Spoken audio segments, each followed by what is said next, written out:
ভাই পুলিশের এভিডেন্স রাখতে হবে না? আপনাদেরকে তো পুলিশ অ্যাটাক করতেছে, এভিডেন্স রাখতে হবে তো।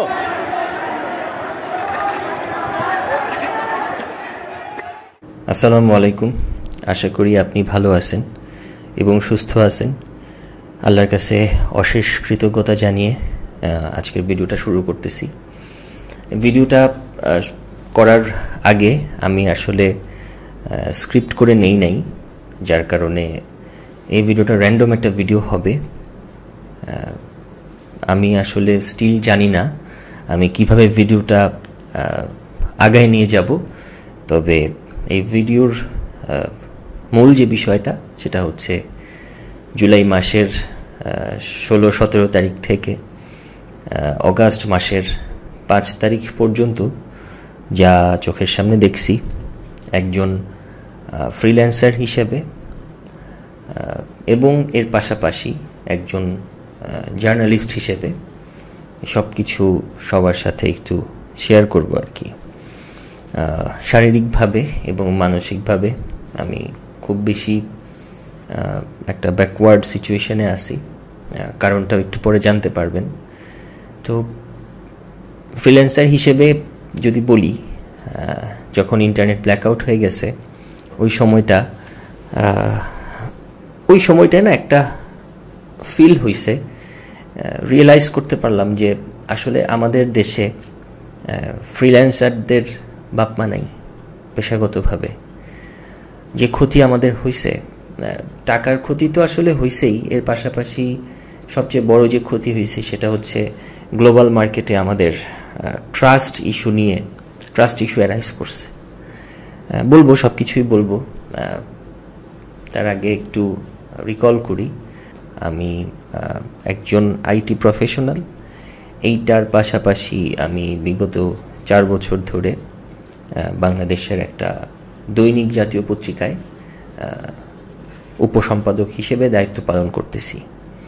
তো জার্নালিজমের সাথে কিছুটা আমার ইনভলভমেন্স আছে। তো গত মাসের 15-16 তারিখের দিকে যখন আবু সাঈদ নিহত হইল, তখন আমি আমার ইউটিউব চ্যানেলে একটা ভিডিও দিছিলাম। উনি তো আমাদের এই প্ল্যাটফর্মের লার্নার ছিল। তো আপনি যখন আপনার কাছ থেকে কেউ কিছু শিখছে, সে আপনার ছোট ভাইয়ের মতো, বা যদি বয়স আরও কম হয় সে আপনার সন্তানের মতো, আপনি যখন জানবেন সে একটা ন্যায্য অধিকার আদায় করতে যে পুলিশের গুলিতে নিহত হয়েছে, এইটা নেওয়া যায় না। আসলে আমিও নিতে পারিনি। এটা কিভাবে নিব বলেন? আমি তার সাথে কথা বলছি, আমি জানি সে আমার কাছ থেকে কিছু শেখার জন্য আসছিল, সে আমার ছোট ভাইয়ের মতো, পুলিশের গুলিতে মারা গেছে। মানে এটা কিভাবে নিতে পারি আমি? এটা তো নেওয়া যায় না। তো সেই জায়গা থেকেই ছাত্র আন্দোলনের সাথে সেদিন থেকেই সংহতি প্রকাশ করলাম এবং পরবর্তীতে আবু সাঈদের চাচির সাথে ফোনে কথা বলে আমি সব কিছু জানলাম আরও বিস্তারিত।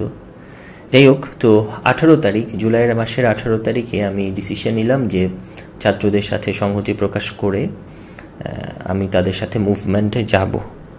এবং 18 তারিখ রাতের বেলা আমি আমার ফেসবুক প্রোফাইল এবং পেজ বিভিন্ন জায়গায়, আমার জায়গাটা যেহেতু রামপুরা ওরিয়েন্টেড, আমার অবস্থান, আমার থাকা, আমার অফিস সব কিছু, তো যেহেতু 18 তারিখে আপনার রামপুরাতে স্টুডেন্টদের মুভমেন্ট ছিল এবং তারও 2 দিন আগে থেকেই ছাত্ররা কম বেশি মুভমেন্ট করতেছে, তো চিন্তা করলাম যে 18 তারিখে আমি রামপুরার যে মুভমেন্টে ছাত্রদের সাথে সংহতি প্রকাশ করতে যাব। একটা ব্যাপার কি যে দেখেন, আমি ভিন্ন পেশার মানুষ, মানে আমি তো ছাত্র না।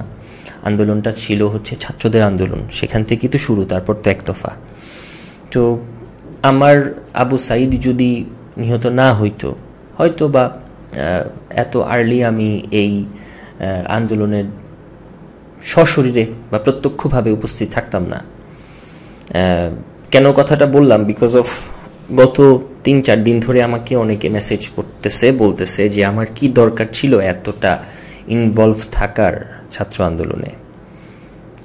এটা প্রথম কারণ হচ্ছে ভাই, আমার ছোট ভাই, আমার লার্নার, যে আমার কাছ থেকে কিছু শিখতে আসছিল, সে মারা গেছে, সে গুলি খাইছে। আমি কিভাবে বসে থাকি বলেন? তো বসে থাকা যায় না। যাই হোক, তো 18 তারিখে যখন দেখলাম যে এর 2 দিন আগে ছোটোখাটো কিছু মুভমেন্ট স্টুডেন্টরা করছে, এবং ওই মুভমেন্টের একটা বড় প্রবলেম হচ্ছে ল্যাকিংস অফ মিনারেল ওয়াটার, বিশুদ্ধ পানি পায় না ছেলেরা। তো আমি 18 তারিখে রাতের বেলা আমার ফেসবুকে পোস্ট করলাম, প্রোফাইলে এবং পেজে, যে রামপুরার এদিক দিয়ে আগামীকাল সকাল 10টার দিকে কেউ মিনারেল ওয়াটার সাপ্লাই করতে পারবে কিনা। তো আমি আগে থেকে জেনে নিয়েছিলাম যে রামপুরার স্টুডেন্টদের মুভমেন্ট কোন দিকে যাবে। তো ওরা হচ্ছে ইস্ট ওয়েস্ট ইউনিভার্সিটি স্টুডেন্টরা, এটা আমার প্রাক্তন বিশ্ববিদ্যালয়, আমি বিশ্ববিদ্যালয়ের ছাত্র। তো ওই যে একে হচ্ছে নিজের বিশ্ববিদ্যালয়ে ছোটো ভাইরা যাবে, পাশাপাশি নিজের লার্নার, সব কিছু মিলাই এখানে আসলে আমি আমাকে আর আটকায় রাখতে পারি নাই। প্রয়োজনও ছিল না আটকে থাকার, কারণ এটা একটা ন্যায্য অধিকারের আন্দোলন ছিল। যাই হোক, তো আমি যেটা করলাম, রাতের বেলা কেউ রামপুরা থেকে ওই আপনার বাড্ডা, মালিবাগ, মগবাজার এই রাস্তায় কেউ ওই টাইমে পানি সাপ্লাই করতে পারবে কিনা এটা নিয়ে একটা পোস্ট করলাম। তো অনেকে রেসপন্স করছিল। তো এভাবেই ইনভলভ হওয়া। একটু আগেই মেনশন করছি আমি জার্নালিজমের সাথেও আসি। তো 2টা উদ্দেশ্য ছিল এখানে, ব্যক্তিগতভাবে সংহতি প্রকাশ করার জন্য যাওয়া, এবং পেশাগতভাবে যদি যে সাংবাদিকতার পেশা বলেন সেখান থেকে কিছু ফুটেজ কালেক্ট করে দেন আমার পত্রিকা অফিসে দিয়ে আসা, এটাও একটা উদ্দেশ্য ছিল। তো ছাত্রদের সাথে মুভমেন্টে যাই, ইস্ট ওয়েস্ট থেকে ব্র্যাকের দিকে যাই। সাডেন দেখলাম যে পুলিশ টিয়ার শেল মারা শুরু করছে, সাউন্ড গ্রেনেড মারা শুরু করছে। আমি এখন আছি রামপুরা ইস্ট ওয়েস্ট ইউনিভার্সিটির সামনে। সো এখানে উইদাউট এনি রিজন আমরা শান্তিপূর্ণভাবে সমাবেশ করতেছিলাম, কিন্তু পুলিশ টিয়ার শেল নিক্ষেপ করা শুরু করছে। এখন পর্যন্ত জীবনের প্রথম অভিজ্ঞতা, এই জিনিসগুলো যুদ্ধের মতো অবস্থা, যুদ্ধের ময়দান জীবনের প্রথম চোখে দেখতেছি। কারণ বাংলাদেশের প্রেক্ষাপটে আপনার এই রকম তো আর হয় নাই। 69, তারপর আপনার এরশাদ বিরোধী আন্দোলনের পরে, ওই সময় তো বয়সও কম, তো তখন তো কোলের বাচ্চা। তো এরশাদ বিরোধী আন্দোলনের পর জনতার বিপ্লব, তো এটাই দেখলো বাংলাদেশ প্রথম। যাই হোক, এরকম কখনো পড়ি নাই আর কি সিচুয়েশনে। তো যেহেতু সাংবাদিকতার আইডেন্টিটি আছে, চেষ্টা করলাম একেবারে সত্য যেই বিষয়গুলো, সেগুলো যেন আমি সরবরাহ করতে পারি, সেই নিউজগুলো সবাইকে। তো পুলিশ যেখানে ছিল, যেখানে অবস্থান নিয়েছিল, ওদের একদম ইমিডিয়েট কাছ থেকে ওই ফুটেজগুলো কালেক্ট করলাম আর কি। কিছু ফটো নিলাম, ভিডিও নিলাম, এবং বিটিভি সেন্টারের ওই পাশে পুলিশ যে ছাত্রলীগকে কাভার করতেছিল এবং সাপোর্ট দিচ্ছিল, সব কিছু পুঙ্খানুপুঙ্খভাবে সব কিছু আমি কালেক্ট করি। And after that I came back to my home, and then এগুলো আমি 18 তারিখ বিকেলবেলা আমার সোশ্যাল মিডিয়াতে পোস্ট করি। তারপর যেটা হইল, এই পর্যন্ত তো আসলে অ্যাজ আ জার্নালিস্ট আমার জায়গায় অন্য কেউ হইলো সে সেটাই করতো, ফুটেজগুলো পত্রিকা অফিসে পাঠাইলাম, নিয়ে গেলাম, এটাই করতো। 18 তারিখ রাতের বেলা আমাদের ইন্টারনেট বন্ধ করে দিল। কেমনে বন্ধ হয়ে গেছে এটা এখন সবাই জানে। তো ইন্টারনেট বন্ধ হয়ে যাওয়ার পর সাফার করলাম ফ্রিল্যান্সিংয়ের কাজগুলোতে। আপনিও করছেন যদি আপনি সার্ভিস প্রোভাইডার হয়ে থাকেন, আমরা অনেকেই করছি, সবাই বলতে গেলে ম্যাক্সিমামই করছে। তো ওই সময়টায় না আসলে অনেক কিছু রিয়েলাইজ করলাম। বাংলাদেশে এই প্রফেশনটার সত্যিকার অর্থেই কোনো বাবা মা নাই জারদ সন্তানের মতো। আর সেটা যদি না হইতো, যারা ই কমার্স বিজনেস করতেছে ছোটোখাটো, যাদের ডেইলি সেলের উপর তাদের বিজনেসটা টিকে আছে, আমাদের মতো ছোটোখাটো ফ্রিল্যান্সাররা যারা হচ্ছে ডেইলি ফলো আপের মধ্যে যাদেরকে থাকতে হয়, যাদের একটা ছোটোখাটো এজেন্সি আছে, 2, 4, 5, 10 জন এমপ্লয়ি যাদের উপর ডিপেন্ড করতেছে, তারা তো আসলে মাঠে মারা গেছে। ফ্রিল্যান্সিংয়ের একটা ব্যাপার আছে না যে আপনাকে আইদার ডেইলি ফলো আপে থাকতে হবে, আর নয়তো আপনি যদি ক্লায়েন্ট খুঁজতে থাকেন, প্রতিদিনই ক্লায়েন্টকে ভ্যালু প্রোভাইড করার জন্য আপনাকে মিটিংয়ে বসতে হচ্ছে বা তাকে কিছু ফ্রি কনসালটেন্সি তাকে দিতে হচ্ছে। এই জিনিসগুলো তো প্রয়োজন। তো এই প্রয়োজনীয়তা 18 তারিখ থেকে পরবর্তী 5 দিন 6 দিন তো একেবারেই আমরা পারি নাই পূরণ করতে। তো আমার যে ক্লায়েন্টগুলো ছিল, ইন্টারনেট কবে আসবে সেটাও কিন্তু বুঝতেছিলাম না, বাট এটুকু বুঝতেছিলাম যে তৎকালীন সরকার যেহেতু চাপাই দিচ্ছে আমাদের উপর সব কিছু, সো এটা অবশ্যই অল্প সময়ের জন্য হবে না, দীর্ঘ সময়ের জন্যই হবে। তো বুঝতেই পারতেছি যে ভবিষ্যৎ অন্ধকার। ক্লায়েন্টগুলো হয়তো 2 দিন 3 দিন 4 দিনও যখন নেট আসলো না, ক্লায়েন্টগুলো হয়তো চলে যাবে বুঝতেছিলাম। বাট এটাও মনে হচ্ছিল যে ক্লায়েন্টরা তো গ্লোবাল মিডিয়া থেকে বাংলাদেশের এই সিচুয়েশন সম্পর্কে জানতেছে, তাও চলে যাবে। মনের মধ্যে কনফিউশন ছিল, বাট ওই যে একটা আশায় মানুষ বাঁচে বুক বাঁধে কথা আছে না, তো সেই আশায় রাখছিলাম আর কি যে হয়তো ক্লায়েন্টগুলো থাকবে।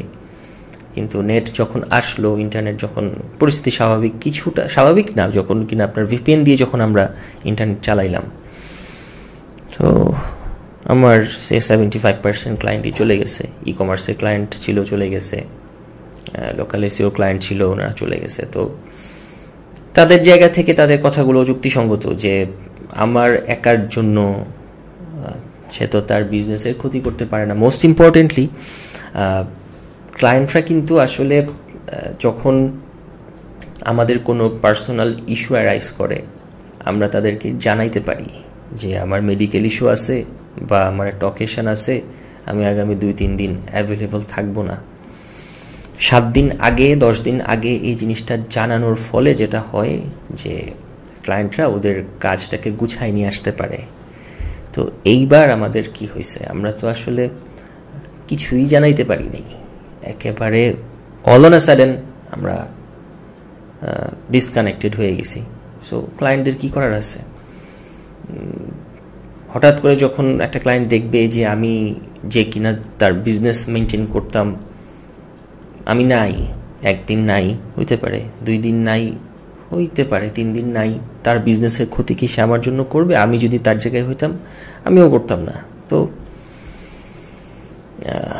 ক্লায়েন্টরা চলে যায়। হ্যাঁ, কিছু কিছু যারা ফ্রিল্যান্সার আছেন, যারা একটু স্টেবল আছেন, ওনারা নেপালে তারপর হচ্ছে ইন্ডিয়াতে যায় সার্ভিস দিতে পারছে, কিন্তু তাদের অবস্থায় তো আমি বা অনেকেই হয়তো পৌঁছাইতে পারি নাই, বা পৌঁছাইতে পারলেও ইনস্ট্যান্ট ডিসিশন নেওয়া যে ওকে ফাইন, অবস্থা খারাপ, আমি পাশের দেশে যাই আমার ক্লায়েন্ট সার্ভিস দিই।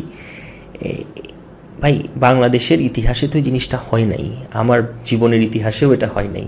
কীভাবে ডিসাইড করবো? তো যারা করছে তারা খুব মেরিটোরিয়াস, ওনারা সিচুয়েশন বুঝে ওনাদের ক্লায়েন্টকে সার্ভ করতে পারছে, সো গুড। তো এরপর যখন ইন্টারনেট আসলো, ক্লায়েন্টদের সাথে কথা বললাম, তারা যখন বলল যে সরি, আমি তোমার জায়গায় অমুক আরেকজনকে রিপ্লেস করছি, আমি অনেকের সাথে কথা বলছি এই বিষয়টা নিয়ে। আমি ইউটিউবে একটা পোস্ট করছিলাম ইন্টারনেট আসার পরপর। আমি যাদের সাথে কন্ট্যাক্ট করছি এবং মানে যারা ভুক্তভোগী ফ্রিল্যান্সার, তাদের সাথে কাউকেই কিন্তু আমি দেখি নাই যে তাদের ক্লায়েন্ট রিপ্লেস হিসেবে বাংলাদেশি কাউকে নিছে। এবং এখন আমি যেই প্রবলেমটা ফেস করতেছি, গত 2 দিন ধরে আমি কাজে বসতে পারছি 2 দিন আগে থেকে, কারণটাও বলতেছি। ফ্রিল্যান্সারদের সাথে, মানে সরি, আমি বিজনেস ওনারদের সাথে কথা বললে আগে এই বিষয়টা হয়তো না, যে তা না, কম হইতো, কিন্তু হয়তো এখন এই জিনিসটা একটু বেশি হচ্ছে। তারা জিজ্ঞেস করে, by the way, where are you from?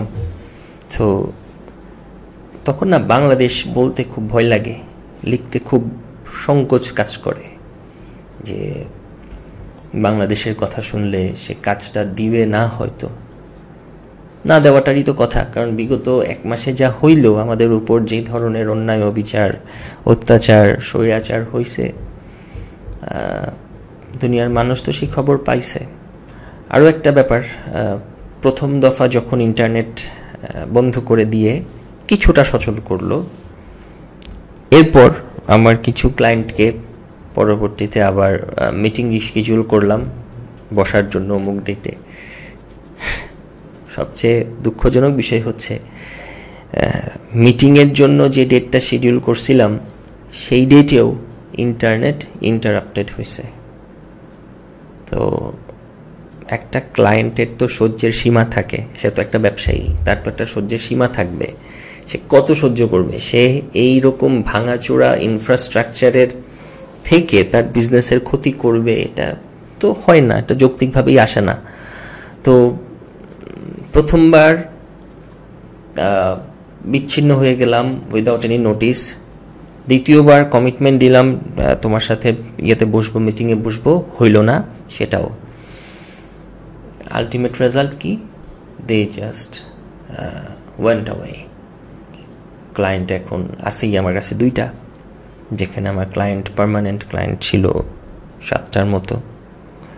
তো এটাই রিয়েলাইজ করলাম যে নিজের চিন্তা নিজে না করলে আসলে নিজের পেটে লাথি আটকানো ছাড়া, মানে নিজের পেটে নিজের লাথি আটকানো যাবে না, আসলে আটকানো যায় না।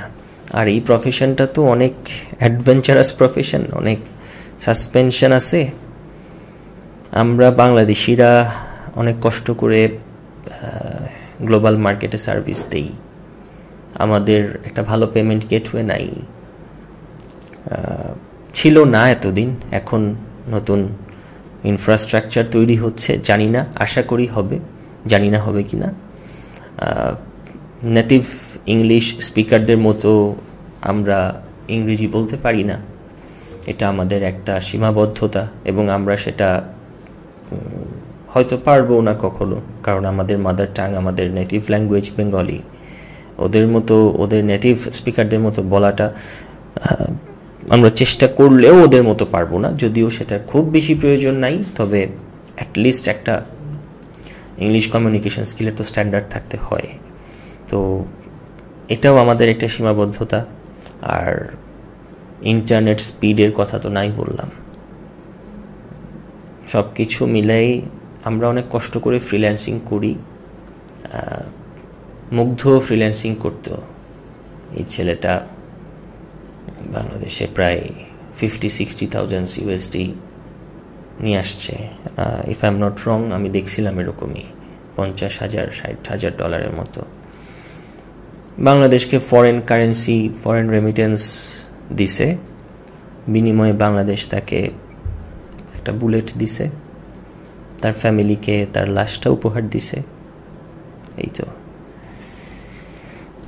যাই হোক, আমি অনেক বেশি র্যান্ডম কথা বলে ফেলতেছি, আলোচনা করে ফেলতেছি। এরপর যেটা হইল, ইন্টারনেট আসলো এবং আমি তখন পেশাগত কাজ, সাংবাদিকতার যে পেশা, সেখান থেকে আমি বিভিন্ন ফুটেজ কালেক্ট করতেছি। 25 তারিখ বা 26 তারিখ এরকম কোনো একটা সময়ে আমার পত্রিকা অফিসে তৎকালীন সরকারের ইন্টেলিজেন্স স্কোয়াড যায় এবং আমাকে এবং আমার পত্রিকার সম্পাদককে তারা কঠোরভাবে হুঁশিয়ারি এবং কিছু দিক নির্দেশনা দেয় আমরা কি করতে পারবো, কি করতে পারবো না। এবং 18 তারিখে রামপুরার একেবারে আপনার সংঘর্ষ শুরুর সময়কার যে ভিডিওটা, যেটা আমি পোস্ট করছিলাম আমার প্রোফাইল এবং পেজে, এইটা তারা শক্তভাবে বলে এই ফুটেজটা ডিলিট করতে হবে। তো এইটা এরপরে বাধ্য হই ফুটেজটা ডিলিট করার জন্য। এবং তারা যে দিক নির্দেশনা দেয় সেই অনুযায়ী যদি কাজ করতাম তাহলে সত্য খবরগুলো বা তাদের স্বৈরাচারের বিপক্ষে যায় এমন কোনো কিছুই আসলে প্রকাশ করতে পারতাম না। তো চেষ্টা করছি ওই সময়টুকুতে যতটুকু সম্ভব আন্ডার কাভারে থেকে অথবা লোকচক্ষুর আড়ালে থেকে বা প্রয়োজনে লোকচক্ষুর সামনে থেকে যতটুকু ছাত্রদেরকে এবং পরবর্তীতে যখন এটা এক দফায় পরিণত হয় জনতাকে যতটুকু সম্ভব সাপোর্ট দিতে এবং অথেন্টিক যা আসলেই হচ্ছে যেটা ফ্যাক্ট সেটা সবার সামনে নিয়ে আসতে চেষ্টা করছি। যে তাদের যেই গাইডলাইন আছে সেটা না মানার জন্য, কিন্তু তারপরেও আমি মানুষ, আমার ভয় আছে, আমার পরিবারের চিন্তা আমাকে করতে হয়েছে। সবসময় যে করতে পারছি সাহসিকতার সাথে কাজ সেটাও না, চেষ্টা করে গেছি। তো 1 তারিখ মতিঝিল পুলিশ হচ্ছে সমানে ফায়ার করে, 6টা গুলি, সাউন্ড গ্রেনেড, টিয়ার শেল সব কিছু ওরা অ্যাপ্লাই করলো এবং ফুটেজগুলো কালেক্ট করে আমি যেই ক্যামেরা দিয়ে এখন এই ভিডিওটা করতেছি এই ক্যামেরা দিয়েই করছিলাম, কালেক্ট করে দেন বাসায় আসতেছি রাতের বেলা। তো খিলগাঁও রেলগেটের সামনে আমাকে বাংলাদেশ পুলিশের ইন্টেলিজেন্স স্কোয়াড আটকায়। তো র্যান্ডমলি আটকায়, মানে সবাইকে আটকাচ্ছিল, আমাকেই যে শুধু আটকাইছে এরকম না। তো আমি তো মোটর সাইকেল রাইডিং করি, আমার তো মোটর সাইকেলের সামনে হচ্ছে আমার যে পত্রিকার টাইটেল আছে ওইটা লাগানো আছে, যেন ওই যে জরুরি অবস্থায় দূর থেকে দেখলে সেনাবাহিনী বা পুলিশ যেন বুঝতে পারে যে এটা গণমাধ্যমের ট্রান্সপোর্ট, প্রবলেম না হয় যেন। বাট ওই দিন তারপরেও তারা আমাকে আটকায় এবং যখন আমি যেই জায়গায় মোটর সাইকেলটা রাখি তার সামনে এবং পিছনে আমি দেখছি সব মিলে আরও 3 জন সাংবাদিকের গাড়ি ছিল এবং কিছু সিভিলিয়ান পিপল ছিল। তো তারা আমাকে আমার মোবাইল, আমার ক্যামেরা চেক করে এবং সিজ করে, তাদেরকে বলা সত্ত্বেও, গণমাধ্যম কর্মী বলা সত্ত্বেও তারা সেটা মানে না। এবং সবচেয়ে এক্সট্রিম সিচুয়েশন হচ্ছে আমি সহ ওই যে 3 জন সাংবাদিক ছিলেন তাদেরকে সহ আমাকে তারা নিয়ে যায় হচ্ছে ওদের কার্যালয়ে। কার্যালয় কোথায়, কাজের কথা বলতেছি, সবাই বুঝতে পারতেছেন হয়তো বা কথা শুনে। তো 40 আওয়ার্স ইমপ্রিজন্ড ছিলাম ওই জায়গায়। ওই 40 আওয়ার্স হচ্ছে আমার এ যাবৎকালের সবচেয়ে, মানে কি বলবো এটাকে, আসলে দুঃস্বপ্ন। কারণ এতদিন পর্যন্ত জানছি আইন শৃঙ্খলা রক্ষাকারী বাহিনী বা শুনছি যে যখন কিনা নিয়ে যায় তখন ভয় দেখায়, টর্চার করে, বাট আমাকে তারা শারীরিকভাবে কোনো টর্চার করে নাই অনেস্টলি স্পিকিং, কিন্তু যে পরিমাণ মেন্টালি আমি ড্যামেজ হয়েছি ম্যাসিভ। তো কি ছিল না ওইখানে, অকথ্য ভাষায় গালিগালাজ থেকে শুরু করে মিথ্যা মামলার ভয় দেখানো, অযৌক্তিকভাবে তাদের যেই পয়েন্ট অফ ভিউ আছে এইটা আমার উপর চাপায় দেওয়া, এরকম অনেক কিছু ছিল। এবং সবচাইতে টেরিফিক ব্যাপার ছিল হচ্ছে ওইখানে বসা বা শোয়ার খুব একটা জায়গা ছিল না। 40 আওয়ার্স পায়ের ওপর দাঁড়ায় থাকছি, হেলান দিছি বা চেষ্টা করছি বসার, বাট আলটিমেটলি বসা হয় না। তো যখন হচ্ছে আগের দিন রাতের বেলা আমাদেরকে নিয়ে যায় তখন ওই টানা হ্যাচড়ার ফলে এই লেফট হ্যান্ডে খুব মারাত্মকভাবে জখম হয়েছে। তো এই ব্যথাটাই স্টিল ফিল করতেছি, আর পায়ে হাঁটুতে জখম হয়েছে। যাই হোক, এইটা তো আসলে কিছুই নাই, জখমের কথা আসলে বলে কি হবে। মুগ্ধ তো পৃথিবীতেই নাই, আবু সাইদ তো পৃথিবীতেই নাই, আদনান তো পৃথিবীতেই নাই। তো ওদের যে ক্ষতি এটা তো আসলে পূরণ করা যাবে না। আমার এই জিনিস আজকে আছে কালকে শুকায় যাবে, ওদের যে না থাকার ক্ষতিটা এটা তো শুকাবে না কখনো। যাই হোক, তো এরপর 40 আওয়ার্স পরে তারা আমাকে ছাড়ছে এবং আমার সাথে আরও যারা ছিলেন সাংবাদিক তাদেরকেও ছাড়ছে। সিভিল পিপল যারা ছিলেন ওদের কথা জানি না, পরবর্তীতে হয়তো বা ছেড়ে দিছে, তখন পর্যন্ত আমি দেখিনি ছাড়ছিল। যাই হোক, তো সেই দিন থেকে মানসিকভাবে যে একটা ট্রমার মধ্যে দিয়ে যাচ্ছি, আজকে অগাস্টের 14 তারিখ ভিডিওটা করতেছি, যখন হয়তো ভিডিওটা পাবলিশ করতে পারি নাই 14 তারিখে, বা পারছি কিনা জানি না, এখন পর্যন্ত ওই মেন্টাল স্ট্রেস থেকে দুঃস্বপ্ন বের হতে পারি নাই। সেই চিৎকার করে দেওয়া গালি, মিথ্যা মামলার ভয়, কারণ তখনও তো জানতাম না যে তৎকালীন সরকার Sheikh Hasina will be stepped down. যখন নিয়ে গেছে তখন সত্যি কথা বলতে কি জানেন, আশা ছেড়ে দিছিলাম, পরিবারে ফেরার আশা, আবার নতুন করে কাজ করার আশা, পরের দিন ফুটেজ কালেক্ট করতে যাওয়ার দায়বদ্ধতা, পেশাগত দায়বদ্ধতা পালনের আশা, সব কিছুই ছেড়ে দিছিলাম। ভাবছিলাম হয়তো শেষ হয়ে যাবে সব, নিজেই তো থাকবো না পৃথিবীতে। সেই জায়গা থেকে আল্লাহ তাআলা কামব্যাক করাইছে, আলহামদুলিল্লাহ। And when Sheikh Hasina flew away, leaving us behind, আমি জাস্ট চিন্তা করতেছিলাম চলেই গেল, দেখতেছিলাম ভিডিওটা, ভাবতেছিলাম চলেই গেল। যাই হোক, সেই মেন্টাল স্ট্রেসটার কারণে আমি এখনো কাজে বসতে পারি নাই। আমার ইন্টারনেট ইন্টারাপ্ট হওয়ার কারণে আমার ইনকাম কমে গেছে, এবং এখন যাদের সাথে আমি কথা বলি, আউটরিচ করি যে সমস্ত ক্লায়েন্টদের সাথে, তারা জানতে চায় আমি কোথা থেকে, এবং অনেক জায়গায় বাংলাদেশি বলার পর তারা রিজেক্ট করছে। এই যে পার্মানেন্টলি আমাদের পেটে লাথি মারা হয়েছে, এটার দায়িত্ব কার? কে নিবে? কেউ নিবে না। বা নিলেই বা কি, আমার মুখে কি খাবারটা আসবে আবার আগের মতো করে? আমি যেই 4 জন এমপ্লয়িকে আমার সাথে দিনের পর দিন রেখে তাদেরকে একটা অবস্থায় নিয়ে যাওয়ার চেষ্টা করছি, তারাই বা কিভাবে আমার সাথে থাকবে এখন? আমি বা কিভাবে আমার এই জিনিস কন্টিনিউ করব?